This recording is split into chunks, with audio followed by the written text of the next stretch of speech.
Deuxième partie de votre émission Émergence de ce jour qui a le plaisir d'avoir en plateau l'honorable Innocent Kagbara, président du Parti démocratique panafricain, président de la Commission éducation et développement socio-culturel à l'Assemblée nationale togolaise et puis directeur de l'ONG RAFSET et aussi opérateur économique. Nous avons eu à parler bien sûr de ce forum économique Afrique-Turquie, mais dans cette deuxième partie de votre émission, nous allons parler un peu de ce qui s'était passé à l'Assemblée nationale togolaise il y a quelques jours. Il vous en souvient, l'honorable Kagbara avait introduit cette loi à l'Assemblée il y a environ un an de cela dépassé, mais ça n'avait pas vraiment retenu l'attention des uns et des autres, de ses collègues. Mais Jerry l'a encore fait, Jerry Tama, je vais bien sûr nommer, l'a fait, et finalement, la loi a fait parler. Ils ont eu à discuter. Je veux parler de la loi sur le bail à l'usage domestique, c'est bien ça? Oui, c'est le bail à usage d'habitation. D'habitation, voilà. Mais c'est une proposition de loi qui n'est pas encore étudiée. Mais qui fait parler. Qui fait parler déjà à l'Assemblée. Quand vous êtes à Lomé, la capitale togolaise, il suffit d'avoir une pièce, si on peut se permettre de le dire comme ça, avec WC, douche, cuisine, quelque chose du genre, et ça tourne autour de 30 000. C'est le vrai montant qu'il faut pour celui-là qui vit dans la capitale togolaise et celui qui se trouve dans les banlieues de cette capitale-là. On va essayer de creuser le sujet avec notre invité, l'honorable. La loi, quand vous l'avez déposée il y a cela un an, qu'est-ce qui s'était passé? Bon, nous étions en plein Covid, donc on avait des tests qui étaient prioritaires. Oui.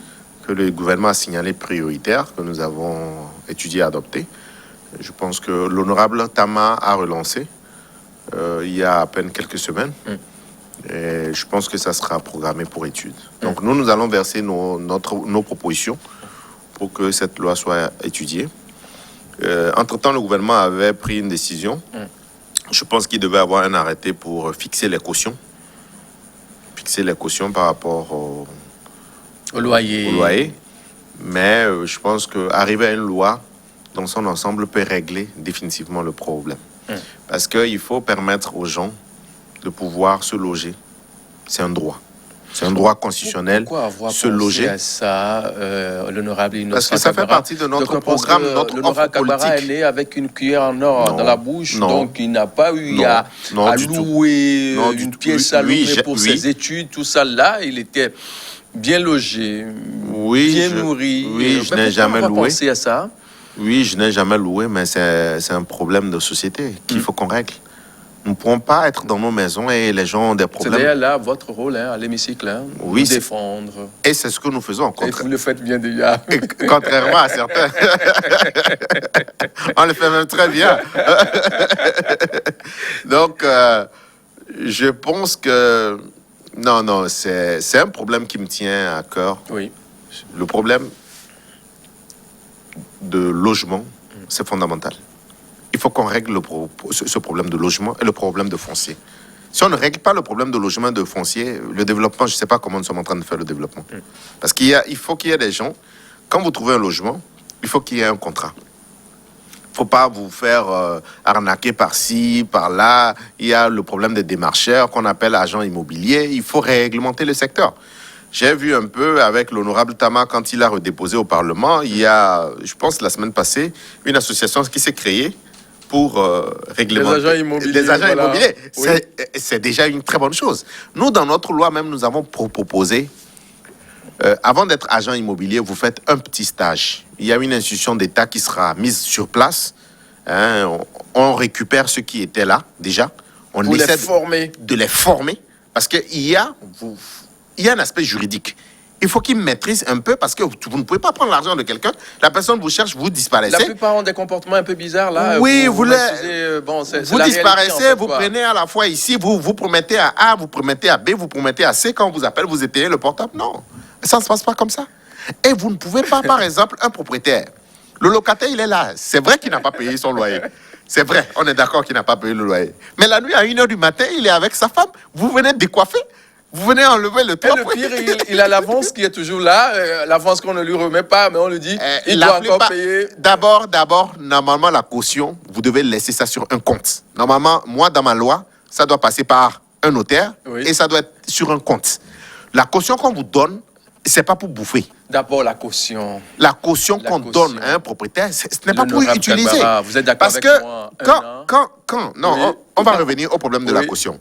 Quand vous donnez un an, supposons votre loyer fait 30 000, vous donnez un an à quelqu'un, ça fait 360 000. Oui. Il bouffe. Maintenant, quand vous lui donnez un préavis pour sortir, il dit qu'il est d'accord. Quand vous sortez, tant qu'il n'a pas trouvé un nouveau locataire, il ne peut pas vous restituer votre caution. C'est là. Mais quand vous lui donnez la caution, est-ce que vous avez, lui, il a attendu, ou bien vous avez attendu de prendre l'argent quelque part avant de lui donner la caution? Mais ce n'est pas normal de faire des pratiques comme ça. Mais c'est la réalité que nous vivons. Oui, ce n'est pas normal. À la fois aussi, vous êtes locataire dans la maison de quelqu'un. Vous venez à des heures tardives. Il n'y a pas de respect de la personne. Vous ne payez pas. Quand on dit le loyer doit être payé le 5, vous le payez le 10. Vous emmerdez tout le monde? Non.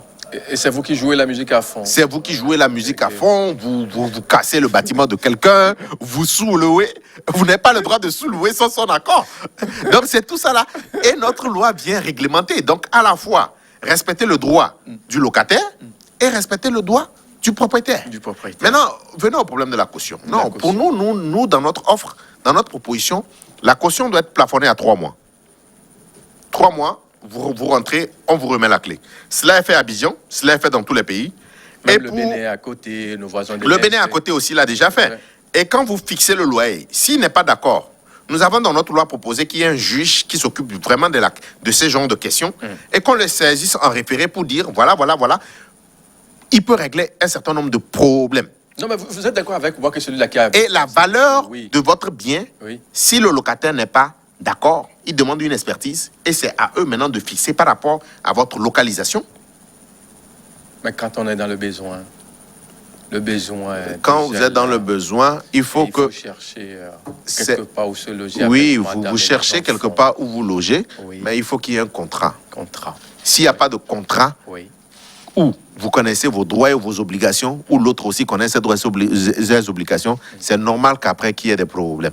Et après, c'est des questions d'interprétation, parce que quand vous allez porter plainte, il n'y a aucun document. Il n'y a aucun document. Et les gens, des fois, c'est pas forcément de la mauvaise foi, c'est pas ignorance. OK. C'est pas ignorance. C'est pour ça qu'il faut réglementer, il faut former les gens, il faut faire un maximum de bruit autour pour que les gens sachent que voilà comment nous voulons organiser le secteur. Et vous n'avez pas le droit de faire ça même si vous êtes propriétaire, et vous n'avez pas le droit de faire ça même si vous êtes locataire.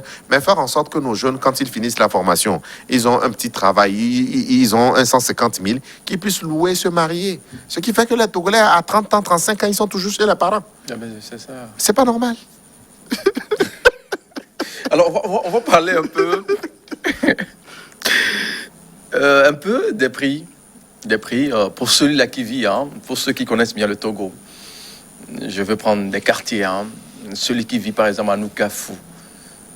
Et celui qui vit à Didegomé, à Ségbé, par exemple, où la chambre salon coûte autour de 40, 45 000, 50 000 à Nukafu, et l'autre qui est à Ségbé, également le même prix. Est-ce que c'est raisonnable? Ça, c'est un. Pour celui-là qui vit à Regrenaoui, le quartier Regrenaoui, au niveau du marché, et celui qui vit à Kégué, est-ce qu'ils auront les mêmes? Parce qu'on assiste tellement à des choses aujourd'hui où, avec des vieilles constructions, même, on monte les prix comme on veut, quand on veut, et Non, nous voilà, ne pourrons pas décider. Quelqu'un qui a construit son bien, c'est un opérateur économique. Il a investi. Il faut qu'il ait un retour sur investissement. Oui. Ça, nous ne pourrons pas dire que il fait son offre. Si ça vous agrée, vous allez.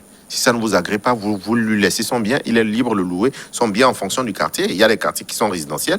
Il y a des quartiers qui sont moins résidentiels. On ne peut pas demander de payer, par exemple, 1500 francs pour une chambre qui est à Casablanca et demander de payer 1500 francs pour la même chambre qui est à Agoué. Ça n'a pas de sens. Même en C'est ce Europe. qui se passe. Oui, non, mais au niveau des au prix, c'est niveau quand il y a oui. exagération et que vous contestez.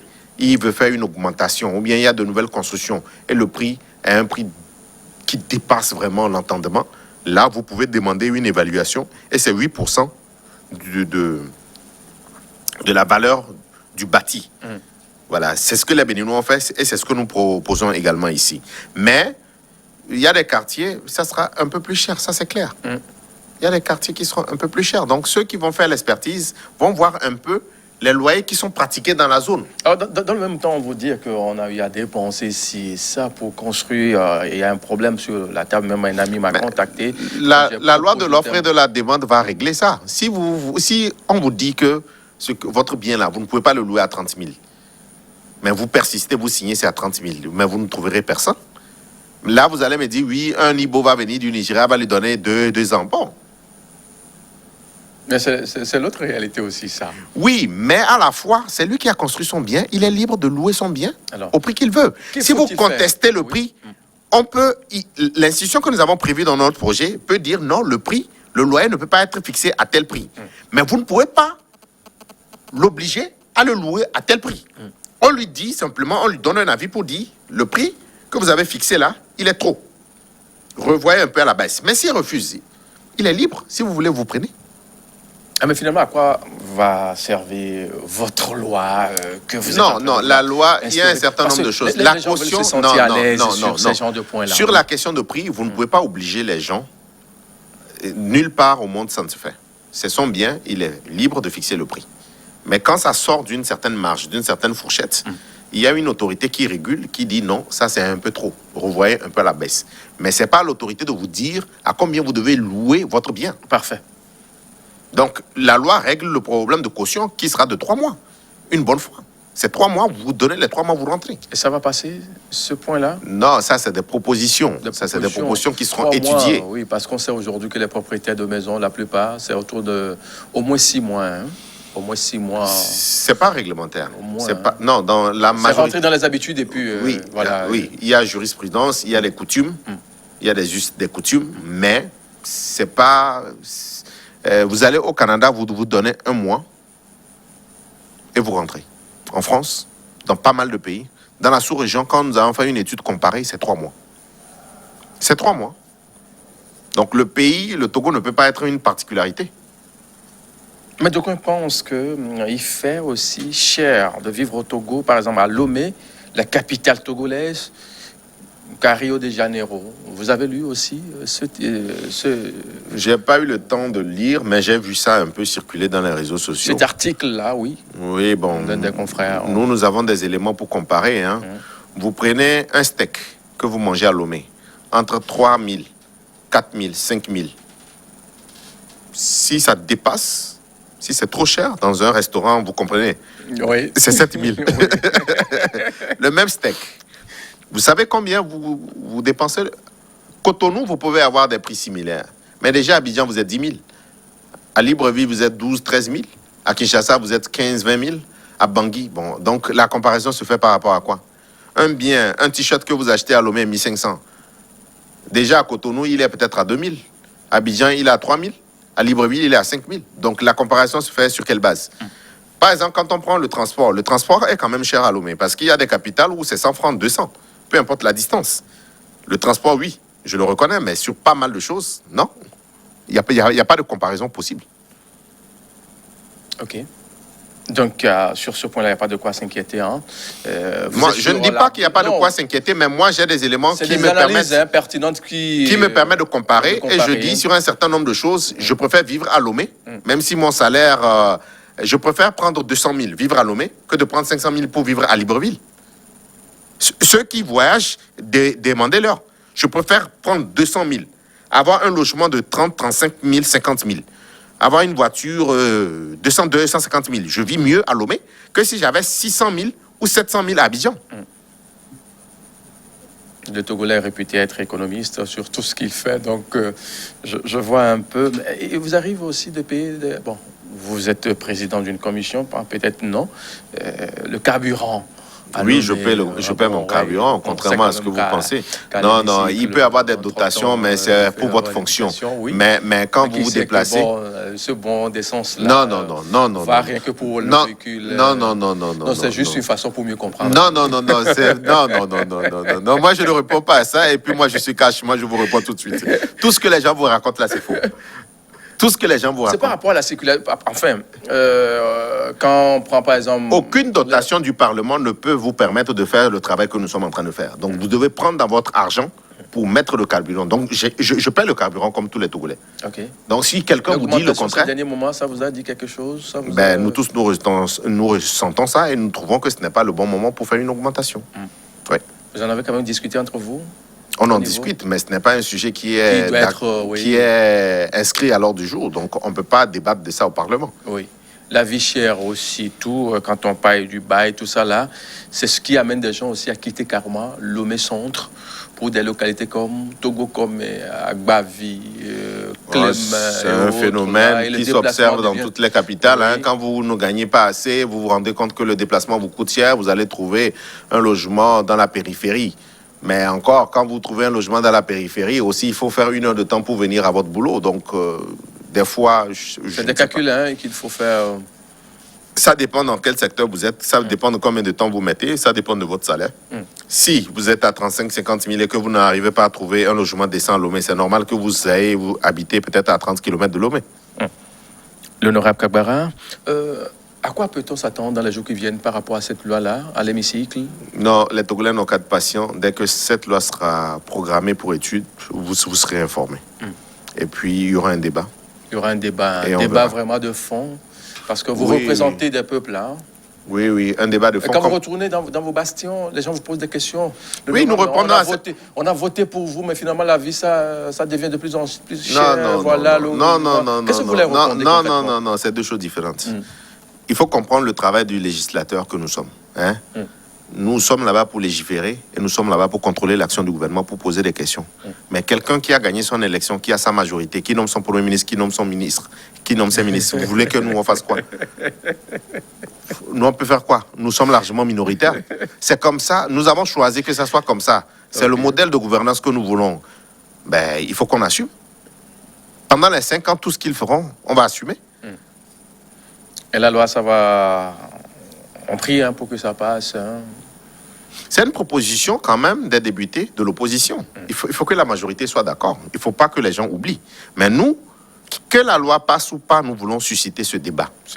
Et dans les prochains jours, je vais déposer un projet de loi. Une proposition de loi sur le préscolaire et universitaire. Dans toutes les capitales. Moi, j'ai fait le Canada.